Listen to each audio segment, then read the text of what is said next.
believe me that it folded itself. So the cool thing about this is polymer gel that Jenny's using, better than grow animals even. Grow animals just grow, but this polymer is temperature sensitive. So when you heat it, it shrinks, and when you cool it down, it grows again. So you can regenerate these origami as many times as you want. So this is the Mura map that you heard about. Oh, that's the square twist, pardon me. These movies are not real time. Sad disclaimer, they're slower than this, but we're working on that. A lot slower. I don't remember the scaling factor, but this takes a while. And then this is the Mura map, folding, or unfolding and folding itself. It almost disappears because it's so thin.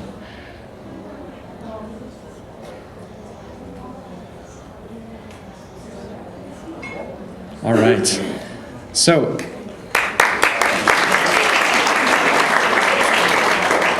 question. What are the applications for the gel origami? So far, zero. This is very fundamental research at this point. We're still trying to understand how these things fold, why they fold the way they do, how do we design in patterns that fold themselves. Longer term, we are very interested in the biomedical area. So if you look at this kind of stent design that was made before, it's made out of very rigid materials that tend to irritate the artery wall and cause bad things to happen. So if you could instead think about making this out of a softer material that's also biodegradable, that would be very nice. So that's one example of a biomedical application. Yes? And can't you imagine a little something you have in your pocket and you get to the ocean, you throw it in, and now it's moist and it unfolds into a boat in front of you? This is why I love things like that. Can someone write that down and get him to sign off on that? That's great. Self-deploying boat. I love it. Okay, I'm going to use that answer the next time I give this talk. Thank you. Is that because of the temperature sensitivity that you show in the movies? That's right. So the movies are shown cycling temperature between about 50 degrees C and about 20 degrees C. Yes? Right, so this is using an optical microscope, fluorescence imaging, and these things are a millimeter or so at most in lateral dimension. So how do you get them to go into a mountain or a valley? Is that... So that's based on this tri-layer structure, and we decide which of the two layers we cut a gap into. And so if the gap is on the top, thank you, Tom, it'll turn into a mountain fold, and if the gap is on the bottom, it'll turn into a valley fold. So we're very good at deterministic origami, so things that follow very simple paths with one designation for each fold. It's a little bit trickier to make things at this point that are reconfigurable. You can play games with weakening both sides and have a fold that could be either direction that's not programmed, and so we're working on that right now. Yes? When it was folding, it didn't go uniformly. It would go slowly and then stick sort of like an earthquake, and then it would kind of rip and move suddenly. Right. So that's a great question. So if you couldn't hear it, it's about the sort of the dynamics or kinetics, I guess I should say, of unfolding, and it didn't seem to be very smooth. We don't really understand that. There's many things that could be important. Tom mentioned this locking, the ability of structures to lock. The square twist is actually one that should lock. We think this one is not folded completely to its locked state, so we don't think that's important. There's potentially issues of adhesion, sort of surface energy, that these polystyrene-like plastic sheets stick to each other, and so there might be some rupture force that's needed. I could probably cook up another 3 or 4 excuses, but really we don't know the answer. Yes? How fast can these things go from like one form to another form? So right now, this is sort of the Achilles heel of our gel system. These take probably 10 minutes is the record. I might be generous there. So they're pretty slow. You know, if you wanted to make an unfolding boat or a stent, that would actually be fine. But if you wanted to make some actuating robot that would crawl around and do something, you'd want it to be a lot faster than that. In principle, we think that the limiting factor should be how long does it take water to diffuse into the gel and out of the gel. And that, for these length scales, should be very fast. It should be, well, we're trying. It's just not cooperating. So we don't quite know why. We think that the time scale should be as fast as about a second, but it's much slower in practice, and we really don't understand. This is, as you're learning, the life of a scientist. You know, there's 1% of the questions that we've answered and 99% that will keep us busy for the next few years. One over here. How does it lock? Well, so the octet truss, so in general, the origami will lock because there's some flexing of the panels or some sort of non-ideal bending of the hinges that has to happen to get it to fold. And once again, I will say we really don't know the answer. For the simplest locking origamis, we know what bending of panels is necessary, but for complex things like this octet truss, we're not sure. Okay, I think in the interest of time, I'm going to pass the mic to Chris. Oh, okay. Hi, everybody. Hey, Ryan. Uh-oh, stop. Don't play it. Sorry. Hang on. I wanted to show you that movie. I don't want to give it away. So, I just have I have a couple of things to say. I have by far the nerdiest things to say, but also maybe one of the coolest, funnest things to do. So in terms of fast versus slow origami, we've also been cooking up other methods of, well, not self-folding, but almost self-folding origami, maybe with a little bit of a nudge. And so I'm going to show a movie. I probably have to click here to get the movie to work. But before I show the movie, I want to show so this cone, okay, after it's actuated in some manner, which you will see shortly, is pretty exciting, should turn into something kind of like this origami fold pattern, which is designed by David Huffman. We call it the Huffman cone, but I don't know if it has a real name. So are you ready? Okay, so what you will see very shortly. Yeah, I don't know why it's not working, the pointer. Sure. Okay, hang on. Let's do that again. Okay, so we had this dream, right? Ryan and I, we sat in his office one day and decided, wouldn't it be really neat if you could just throw a piece of something against the wall and it would just fold itself? So we're like halfway there already, right? Okay, so that's, now you can see it in slow motion, right? So that hand, that's Nicole's hand. So I feel like we should give him like a very, very, round of applause for figuring this out. Okay, so somebody actually asked about the applications, and so I want to tell you a little bit, finally, about an application that we have been dreaming of and haven't quite realized yet, because, as you know, any good piece of science hopefully leads to more questions than answers. Okay, and so first I wanted to start with, most materials, right? So what do most materials do if you try to squeeze them? Okay, they'll get fatter. Right? That's what this is a picture of. If you pull on them, they'll get thinner, right? So I have a little cartoon of that, but hopefully everybody is at least familiar with most materials. But not all materials do that. So here's an example of cork. Cork is kind of special. It's a little bit exotic. It's not quite as exotic as I'm claiming here. I'm actually lying to you just a little bit. But that's what we do. But there's a class of materials, they're called auxetics. That's Greek for, weird material, I guess. And the idea with cork is that when you compress it in two directions, it will actually get smaller in the perpendicular direction, okay? And so this is useful for cork, because what do you use cork for? Wine bottles, exactly. So you want to be able to squeeze the thing and get it to fit into the bottle. You don't want it to get fatter in the opposite direction that you're squeezing it, because then it wouldn't really work, right? And actually, if you look at cork, and I guess people have been interested in wine for a long time because all the way back in 1665, Robert Hooke actually looked at cork under a microscope. You see that it's actually composed of cells, these kind of, I have to point, the laser pointer's not working. So these cellular structures here. And it turns out that those structures are somehow important for the oxidicness, I made that word up, the oxidicness of the cork.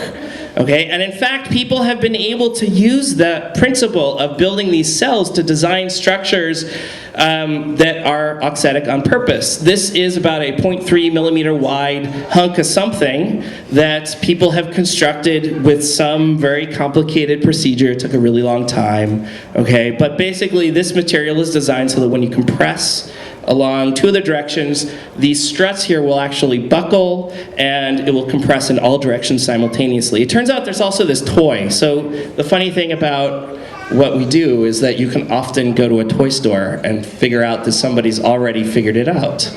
And there's this toy when I take my daughter to the bus stop, okay, to the neighbor's house. They have this like collapsing ball, right? Has everyone seen this? Okay, it's basically the same principle, right? Is that the ball is designed so that it has struts, and the struts collapse in all directions simultaneously. Okay.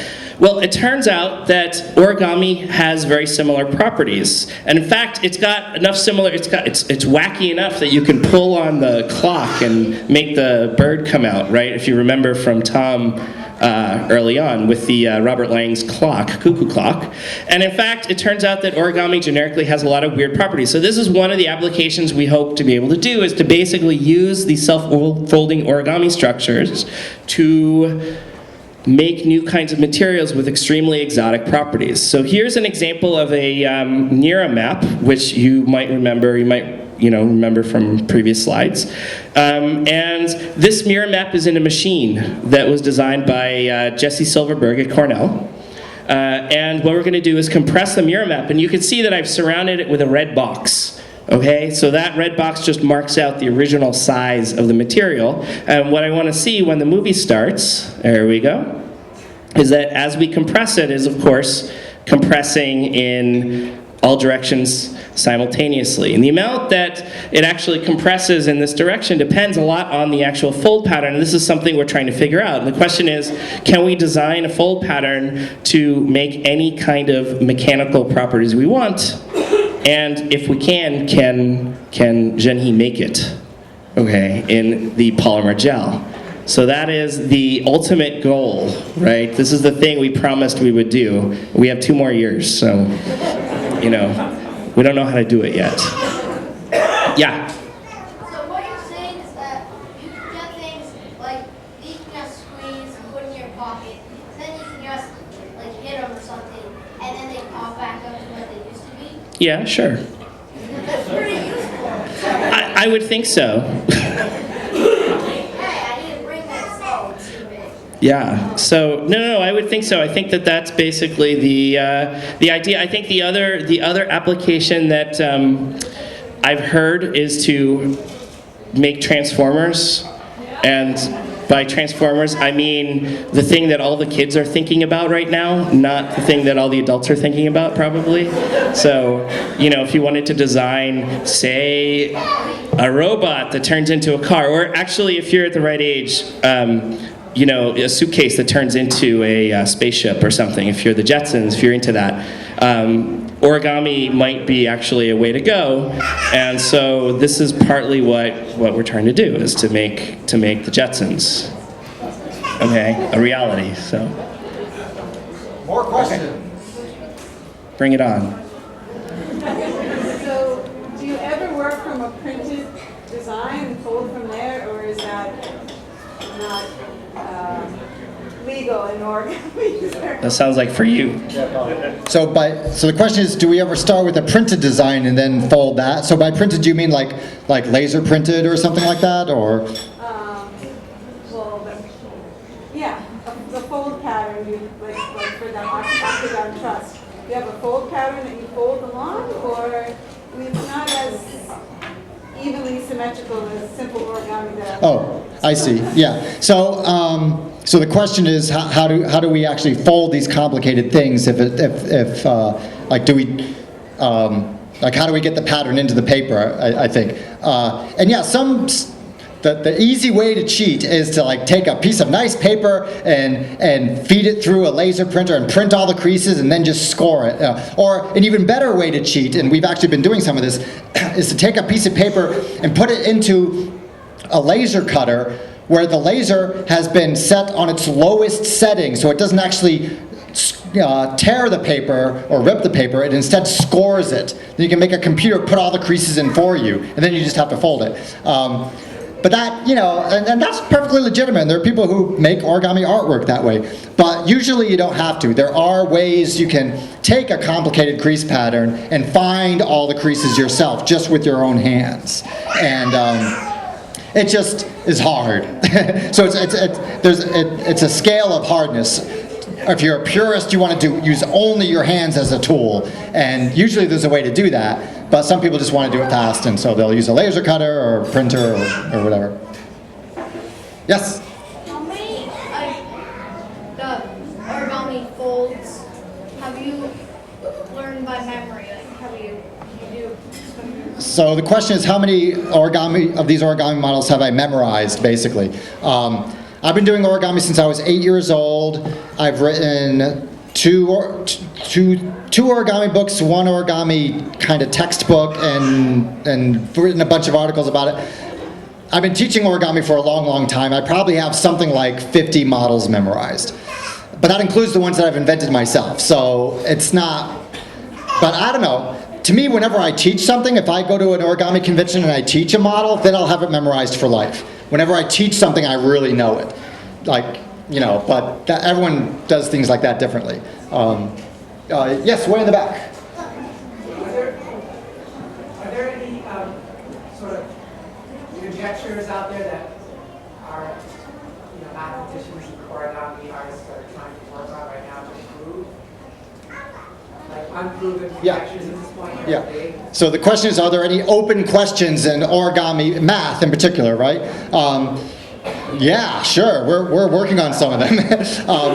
One of the biggest ones that I know of is the following. So I showed you a bunch of origami crease patterns before and what the finished folded model looks like.